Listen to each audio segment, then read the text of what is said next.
Ini dia sahabatnya. Sahabat, bahan ini sangat bagus sekali sehingga untuk semua jenis tanaman yaitu tanaman padi, tanaman cabai maupun tanaman sayuran juga bisa menggunakan. Nah, ini sudah 2 kali pemupukan menggunakan urea, tapi hasilnya belum ada atau nihil. Umur tanaman padi ini mencecah 40 hari dan pertumbuhannya itu sangat lambat sekali. Itu dia yang punya sahabat ya.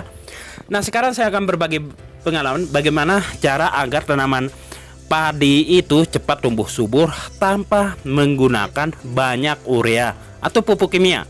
Hanya menggunakan bahan sederhana yang bisa kita bikin sendiri sahabat ya. Nah, ini dia sahabatnya. Sahabat, bahan ini sangat bagus sekali sehingga untuk semua jenis tanaman yaitu tanaman padi, tanaman cabai maupun tanaman sayuran juga bisa menggunakan ini ketika pindah tanam sampai dengan fase generatif juga bisa. Nah, pupuk ini bisa dibilang sanggup menggantikan pupuk urea karena hasilnya itu sangat luar biasa untuk tanaman padi sehingga bisa menyuburkan tanaman padi kita, sehingga bisa meminimkan pupuk urea tersebut dan bisa menekan penyakit dan juga patogen jahat pada tanaman padi kita.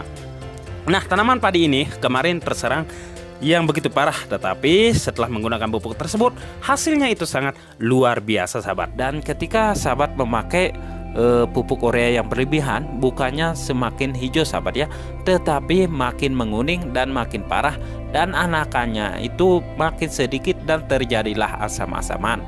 Dari itu sekarang saya akan berbagi pengalaman cara membuat pupuk untuk mengatasi daun padi menguning yang parah sekalipun terkena jamur bakteri bisa sembuh memakai bahan ini. Assalamualaikum warahmatullahi wabarakatuh. Bertemu lagi bersama saya Ogi Gede.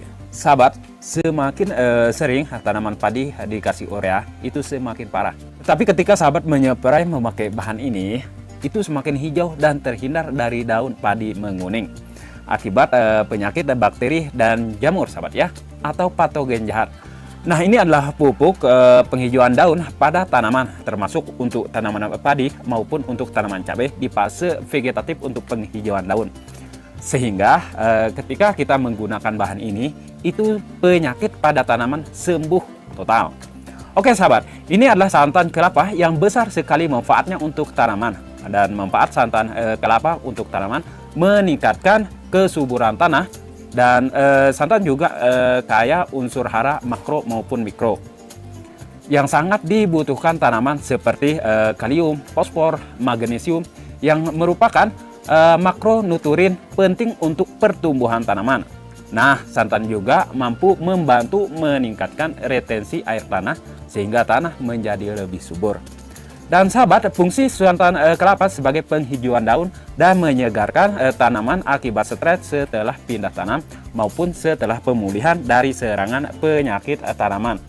Nah, di dalam kelapa juga kelapa juga terdapat air kelapa yang tinggi akan hormon sitokinin yang mendukung pembelahan sel serta mendorong pertumbuhan tanaman lebih cepat, sahabat ya. Nah sahabat, nggak panjang lebar. Oke, untuk cara pembuatannya yang kita harus sediakan adalah pertama-tama adalah kelapa tersebut. Di sini kita siapkan kelapa 1 biji ya sahabat ya. Nah, kelapa ini seperti yang saya bilang itu tinggi unsur hara seperti magnesium dan juga fosfor sehingga mempercepat anakan padi kita sahabat ya. Nah, dan sahabat, dan untuk airnya di sini ntar kita akan gunakan, jangan dibuang sahabat ya, maupun ampas-ampasnya. Yang perlu sahabat ketahui adalah cara pembuatannya biar hasilnya itu sangat maksimal. Nah, oke sahabat, pertama-tama di sini yang kita sediakan adalah wadah kosong seperti ini. Nah, oke, untuk buah kelapanya yang sudah dikupas, kita akan mengambil airnya dulu. Kita tuang air dari kelapa ini sahabat ya, jangan dibuang airnya karena hormon atau zat pengatur tumbuhnya itu atau ZPT-nya itu sangat tinggi pada air kelapa tersebut. Nah, untuk prosesnya biar lebih maksimal sekarang saya akan kasih tahu sahabat ya. Nah sahabat, setelah ini sahabat, oke, kita akan taruh tadi air kelapanya dan sekarang kita akan pecahkan dari kelapa ini sahabat ya. Nah, untuk ke kelapa ini kita cukup gunakan 1 biji dulu sahabat ya. Nah, setelah ini baru kita parut sampai benar-benar halus semua dari 1 biji kelapa tersebut sahabat ya, 1 biji kelapa tersebut. Nah sahabat, Nah, ini udah halus sahabat ya. Dan setelah halus seperti ini, ntar kita akan kasih air sebanyak 600 ml. Pastikan air yang kita gunakan adalah air hangat sahabat ya, jangan memakai air dingin. Nah, oke. Kita tuangin 600 ml air. Setelah itu baru kita aduk-aduk sehingga dalam dalam kelapa tersebut mengeluarkan santannya sahabat ya. Nah, pertanyaannya bagaimana dengan santan biasa sahabat ya, seperti santan yang dijual di pasaran. Sahabat bisa menggunakan santan yang dijual di pasaran itu nggak ada masalah, tetapi dosisnya harus tinggi. Dalam satu gendongan sahabat bisa menggunakan 1 bungkus. Oke sahabat, ini udah jadi sahabat ya. Nah, kalau udah jadi santan seperti ini, kita sediakan wadah, lalu kita saring sahabat ya. Nah, kita saring seperti ini. Oke, setelah ini sahabat, oke bentar dulu. Nah, pastikan kita memakai 2 tangan dan memakai tenaga kuat-kuat biar santannya itu semuanya keluar sahabat ya. Oke. Nah, setelah ini sahabat, ntar kita ambil dari air kelapa tersebut yang tinggi hormonnya itu. Nah, ini di air kelapanya langsung kita tuangkan seperti ini sahabat ya. Oke, kita tuangkan semuanya.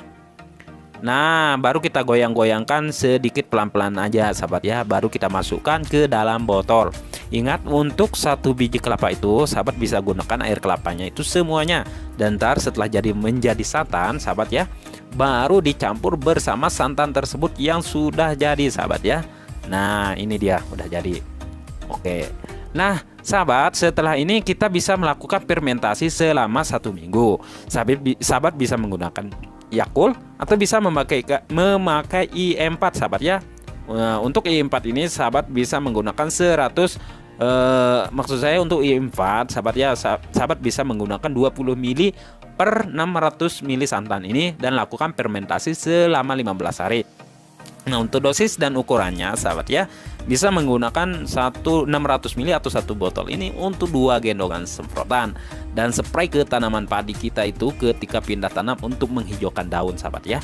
Nah, pertanyaan apakah bisa langsung diaplikasikan? Bisa sahabat, tetapi tunggu dulu 2 hari 3 hari baru bisa langsung diaplikasikan pada tanaman padi biar hasilnya lebih jos maksimal. Oke sahabat, itu cara pembuatannya. Untuk sistem spray silahkan sahabat memakai untuk 600 ml ini. Sahabat bisa gunakan 2 gendongan semprotan atau bisa dibagi 2 maksudnya ya. Berarti 600 ml sahabat bisa menggunakan ke 30 liter air begitu ya. Dan silakan spray ke tanaman setelah pindah 7 hari setelah pindah tanam ya, terhindar dari penyakit termasuk patogen maupun bakteri jahat yang ada pada tanaman, termasuk untuk tanaman cabai yang tingkat stresnya itu tinggi. Itu saja sahabat ya, semoga bermanfaat. Berjumpa lagi di video selanjutnya. Assalamualaikum warahmatullahi wabarakatuh.